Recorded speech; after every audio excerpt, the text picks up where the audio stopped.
When we first met and started playing as a band and we were a lot younger, we were all into the Beatles in quite a big way. I was obsessed with the Beatles. I just thought, where has this band come from? A lot of things that might be obvious, like the Clash and the Smiths, and then a lot of things that might not be so obvious, like Billie Holiday, Miles Davis, Velvet Underground. Nirvana, the Velvet Underground, the Stranglers, everything really. I used to have Jackie Wilson and Django Reinhardt. Supergrass, Leonard Cohen and Isaac Hayes. Normally childish petty squabbles about who was the tallest or who was fancied the most by the bus conductor, and heard him play guitar. I knew I wanted to be in a band with him, that was for sure, but then we disappeared into our own world really for 4 or 5 years. I suppose there were sparks there from the off. I met Peter in 98 maybe. I was good friends with his sister. It was her kid brother, and he turned up to visit her in the big city. No, I think I took Peter to an acting audition, and I think it was that night. I think it was the first night, and yeah, I was a bit pissed off actually because he wasn't even part of the course, and they liked him best. So yeah, I think there's a lot of competition there. I think you'll find back then. Me and Carl spar off each other and shoot at each other. I think sparking off each other comes from obviously a connection and a devotion to what we're doing. I believe we must, I suppose, both possess components, the other one doesn't. The relationship I've had with Carl is like, it's overanalyzed. Oh, we've always bickered a fair bit. I think it's in both of our nature really. It was a very intense friendship. It has been. Okay, a modicum of competitiveness. We've had some good times too. Maybe I'm quite possessive about friends. What did you say, Z? On the recording of the second album, they made me laugh all the time. It was just great. I think they've got a wonderful relationship together, I think it's not often that you get, friends that have such a deep relationship, I waited so long for that moment, I thought I was going to pack it in and go back to grave digging after that. I don't see how you can surpass that. Getting up and doing a number with Chas and Dave. Yeah, playing with Chas and Dave was grand. Yeah, two of the last people from the old school, really, and true masters of their trade. We were genuine fans as well, and they were amazing. We used to play everywhere for anyone who'd have us really, or who wouldn't mind us being there. Filthy McNasties and kebab shops and squats and stuff. We played nursing homes and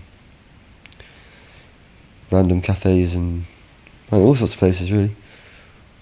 So I met Benny at Angel Tube Station, and then we walked down to Filthy McNasties on the Pentonville Road, and I met Pete and Carl in their 50s cut suits, well, their old and haggard 50s cut suits, drinking David Nevins, and I started hanging out with them.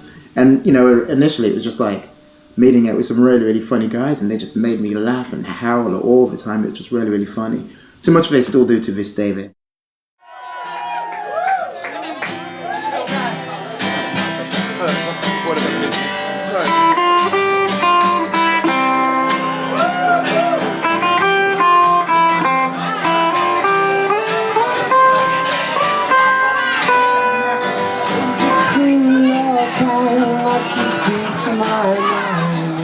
Yeah, we got everyone to sit down. Yeah, that's always ideal circumstances, and we just like the pair of us and a couple of Guinnesses and whiskies, a couple of stools. Yeah, and a room full of bodies. I just have memories of moments from great shows. I remember there's moments when during a show, Carl would like turn around and look at me with this look of complete grimace on his face, which meant he was actually really putting his all into it.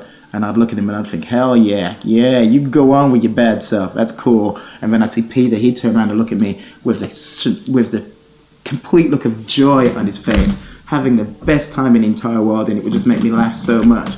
For me, just pinpoint it to one show, for me personally, that's just really, really difficult. Seeing the Strokes was a big turnaround for a lot of us. We just thought, it's still possible, I think there was definitely like an opening scene, you know, with the Strokes. They sort of opened the door for, you know, the possibilities of, you know, other bands, especially bands from Britain, and you know, I think there was always that sort of thing where like the Enemy was sort of maybe like trying to find a British alternative to the Strokes. It was a funny arrangement living with Peter. Yeah, our house is a very open house, which is a good thing and a bad thing. Yeah, we had some very good times in that house, but you know, everything started to go a little bit awry when the water stopped working and things got broken. But as you remember, the house was a veritable Aladdin's cave of all sorts of crap. Food in my fridge. It's empty. It's not your fridge, is it? It's mine. Go and have a look at this fridge. I've seen fridges like that. You should see another one. I think it was quite nerve-wracking actually doing the first single, because I think we'd actually been on the cover of NME before the first single had even been put out. We knew whenever Mick was dancing, things were going right, basically. That's how we knew we were making a good. Yeah, it's great, boys. Yeah. He's a good dancer. It was a lot easier, you know, when we had Mick doing the first album as well.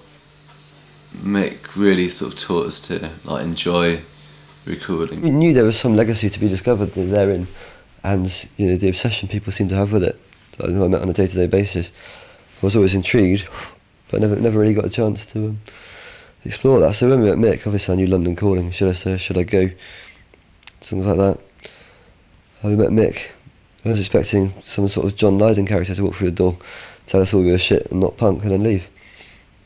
Yeah, so when Mick came in, it was we relaxed and bonded instantly, really, and it just seemed like somebody cared about songs, was good around us, fitted in with the boys. He's you know, like even during our first meeting, he danced, drank, slept, danced some more, and you know, had a smoke, and yeah, I think it was set. Then we went to the pub.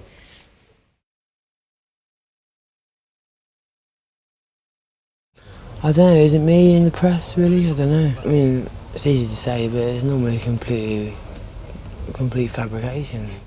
Well, the press works on a number of levels. I suppose, you know, there's from their point of view, the pressure they have to work with, and then, you know, if there is any sort of beating heart in the NME that cares for music and for the people it's writing for, then I think it's them who've been very good to us. Obviously, in the sense of tabloids and things, with tabloids and whatever you're concerned, it's well, it's a lot harder, really. As soon as you present what you've got and what you want to share into a public forum, if you don't present it, then no one's going to hear it. And if you do, you're stepping into a casino, basically, and you know, and you can win or lose. And I suppose we've had a lot of luck along the way.